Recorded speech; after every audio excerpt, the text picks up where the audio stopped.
The world of Korea really is the frontier of the Lodaris subsector. During the United Colonies era, hundreds of years ago, this was the edge of what was known as the Eternal Chain.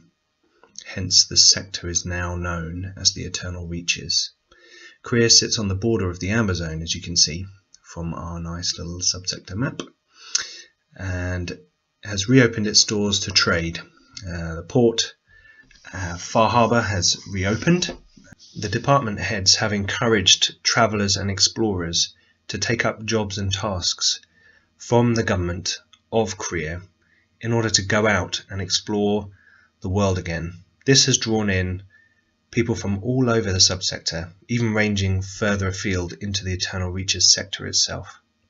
Hence, this is where our journey will begin, as our players come together as a band of misfits in a trader ship, making their way, earning what money they can to keep their ship flying, and to navigate the difficult waters of this subsector. And now they have discovered that there are 3 competing interstellar factions within the subsector who are all eager to try to claim not only those 4 systems tucked between the Combine and the Amber Zone, but also to explore the lawless but maybe fruitful worlds of the Amber Zone and further into the chain worlds. This video will tell you a bit about those 3 interstellar factions that are competing for control of this area. We have the Lodaris Combine, Glaw's Kingdom, and High Mountain. So for the last few decades, the Lodaris Combine has been re-establishing itself on the world of Lodaris and the wider region, which is the blue area in the map, as you can see, the Combine. So this used to be the old jewel of the United Colonies in this region, a huge centre of trade and exploration, a point from which they were starting to foray out into some of the wilder areas of the Eternal Chain and the Eternal Reaches. After the Colonial War, which ended the United Colonies, Lodaris was one of the few places that was actually fully self-sufficient, really. However, they had suffered massively. The battles had stretched this far. There is still some bad blood with Xinju, the world in High Mountain territory, from a few centuries ago. However, Lodaris has thrived.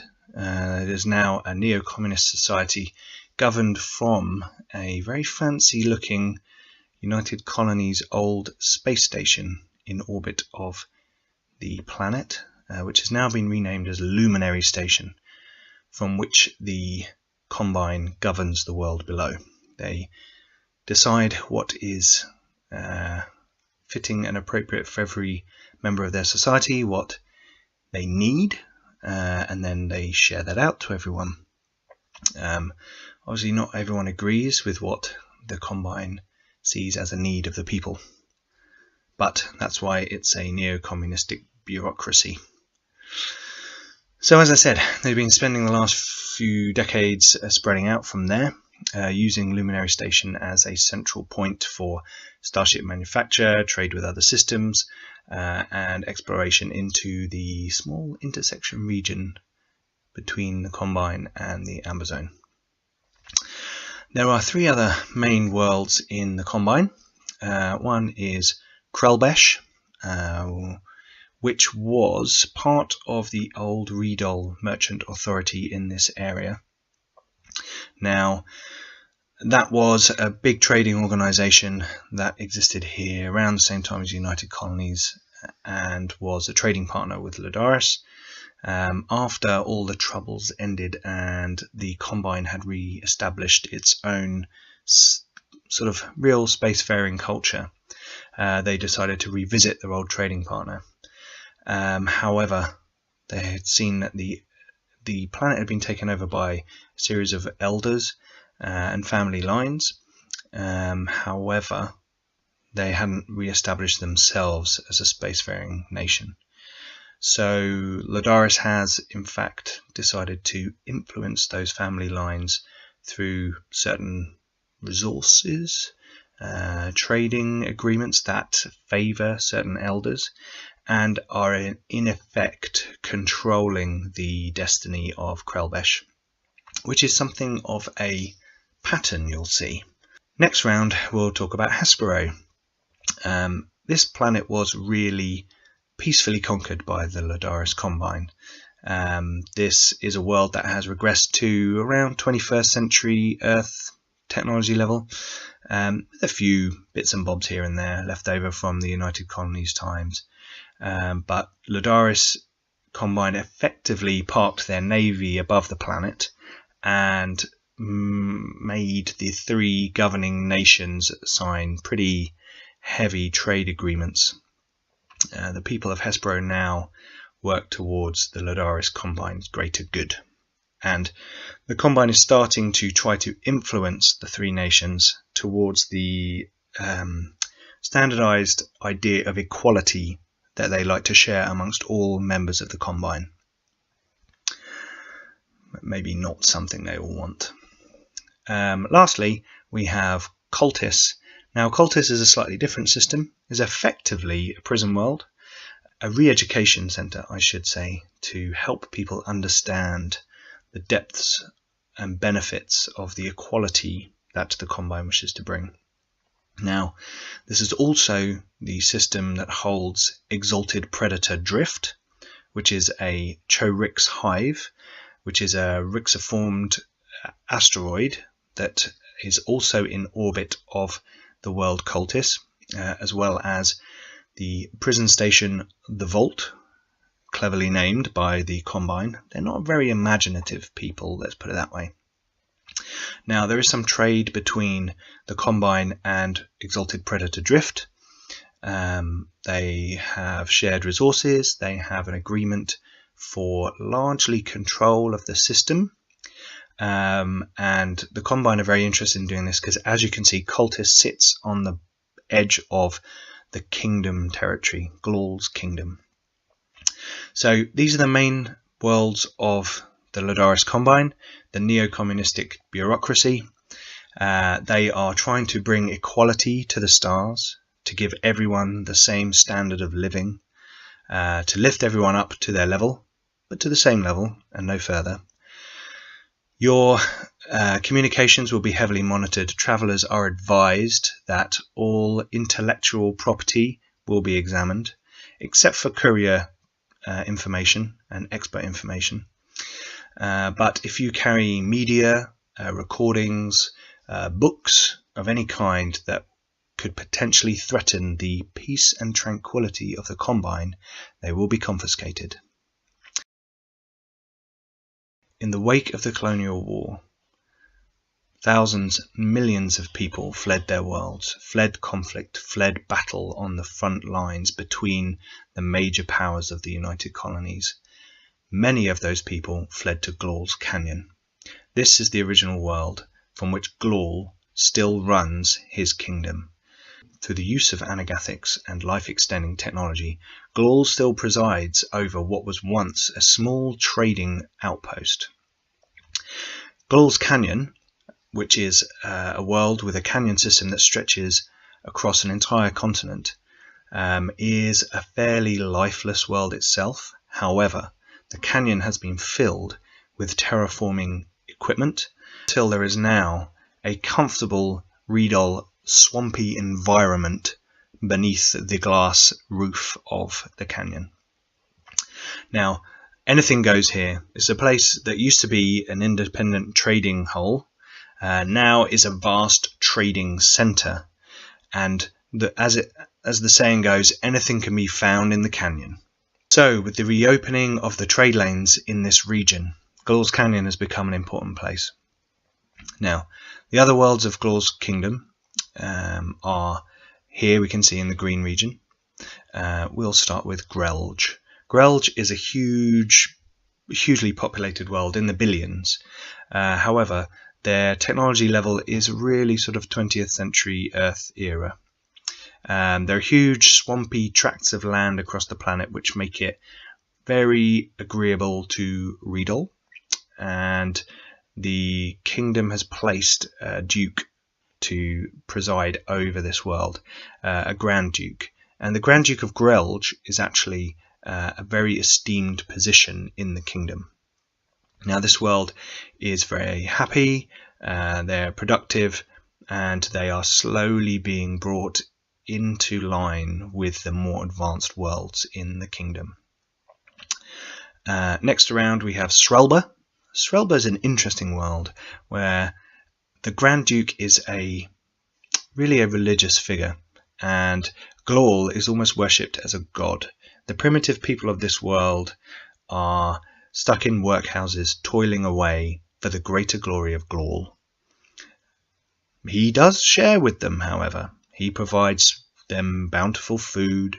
He provides good equipment for them. Nothing too far beyond their means and their current understanding.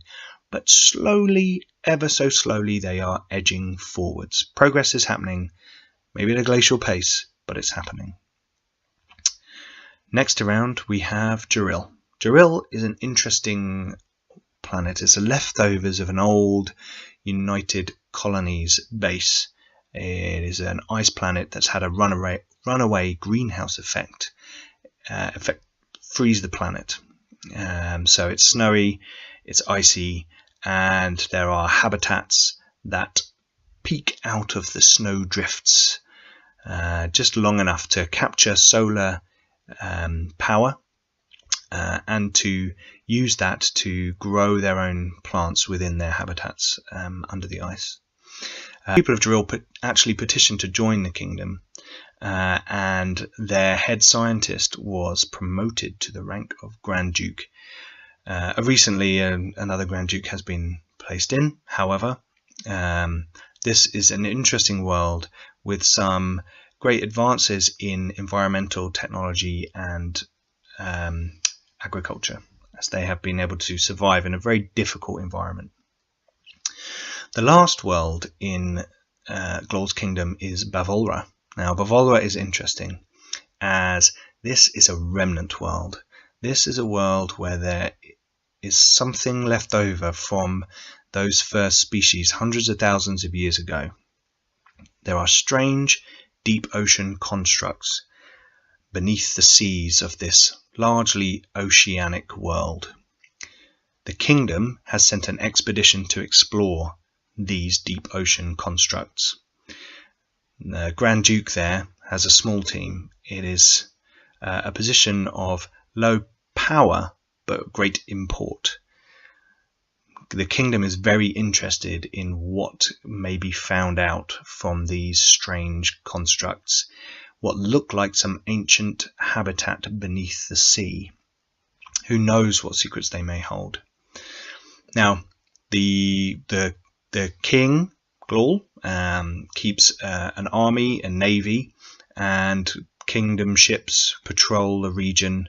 Naval vessels are frequently seen, keeping away pirates, combined ships, any craft from cultists, from exalted predator drift that may just randomly wander into their territory.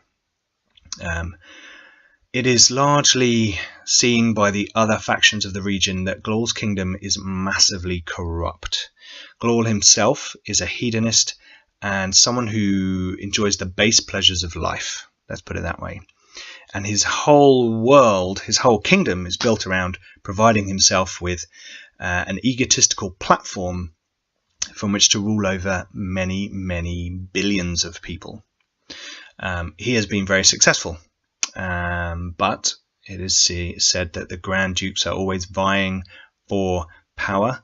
There is a lot of internal rivalry going on as Glorl ages. He is old now.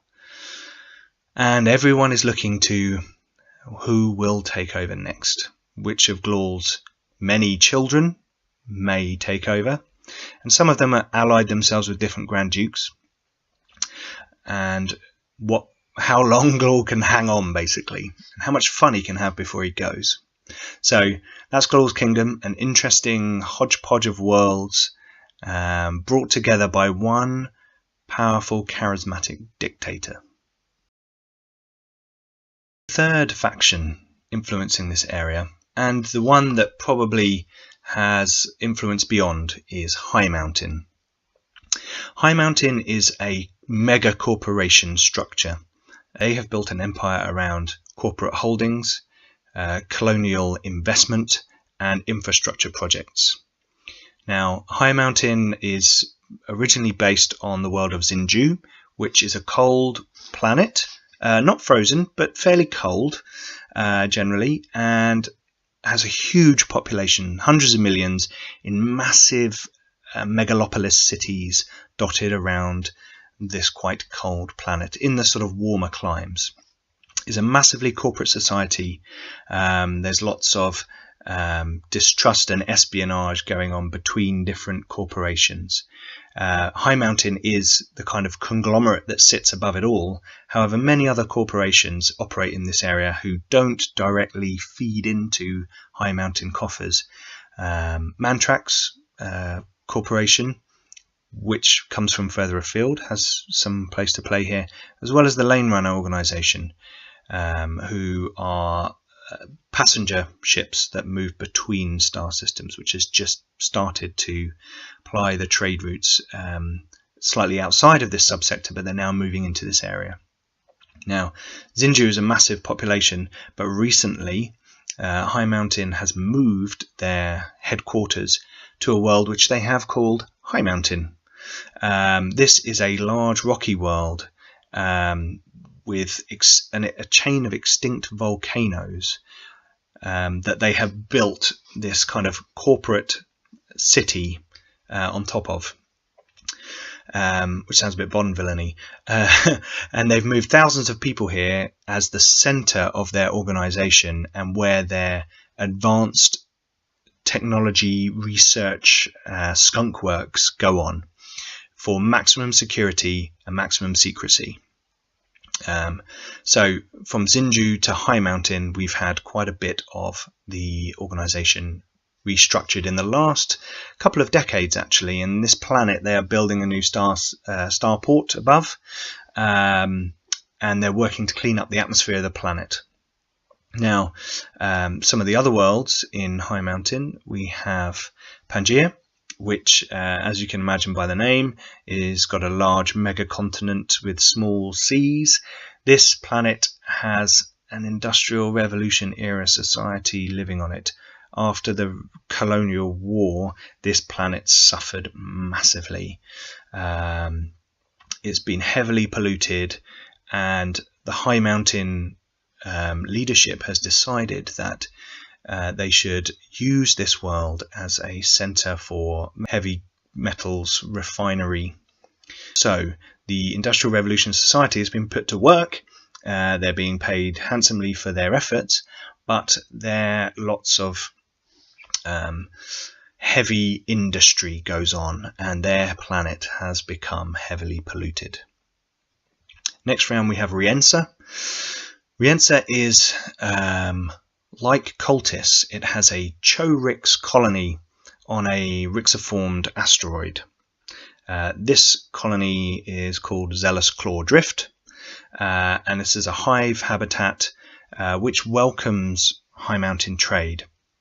Although it's not technically High Mountain territory, because their primary trade routes are with High Mountain, and the Cho-Rix don't really look at space as territory. High Mountain count this as part of their borders, and in fact have some small fleet protecting this area in a mutual protection pact with Rienza, as Hespero is very close to that system. Next round we have Perion, which was a dwindling old colony from the United Colonies, funnily enough, after the war, and saved by an infrastructure contract with High Mountain. There's carefully controlled access to the system, and High Mountain didn't want to have a system within their boundaries so close to Zinju and their new headquarters that wasn't under their control. So there was some pretty heavy one-sided negotiation going on, but Perion signed up.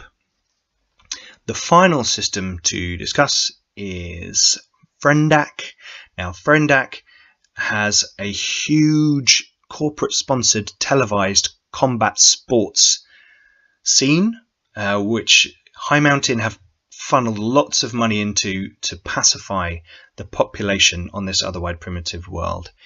It is another world that has slipped back to late 20th century Earth standard, and as we all did, there's a bit of an obsession with television. They have reaffirmed this obsession with combat sports on this world to help control them. High Mountain have built a starport above this world, and they see this infrastructure program that they are going about as a real effort to secure their systems, protect them from Combine interference and any wayward stragglers from the Amber Zone, as they are near Way Station 71, which we'll tell you about in another video, the Amber Zone video. But High Mountain are a mega corporation funneling money into infrastructure projects to protect their people, but also keep people busy and control vast flows of cash. So those are the three main interstellar factions that our players will be interacting with. In other videos, we will go into the ascendant species, the 5 species that currently exist in the galaxy and are therefore playable character species. We will also go into the Amber Zone and what exactly the chain worlds are. And we'll go a bit more into a region I call the intersection, which is those 4 little planets in the middle, including Kriya, which we'll begin our campaign on. Okay, so hopefully you enjoyed that video. Hopefully you like something about each of those factions. Tell us what you think, comments below. If you are watching this before the 5th of November 2017, please enter our competition to win a Traveller starter set. If not, I'm sorry, it's already gone. But comment below which of these 3 factions you would use as the main antagonist in your own Traveller campaign in Eternal Reaches, and why. Who would be your big bad guy and why? So I think you'll all agree there's plenty for our Travellers to deal with in this subsector. I'm really looking forward to the Eternal Reaches, and hopefully you'll join us for our Traveller show. Bye bye.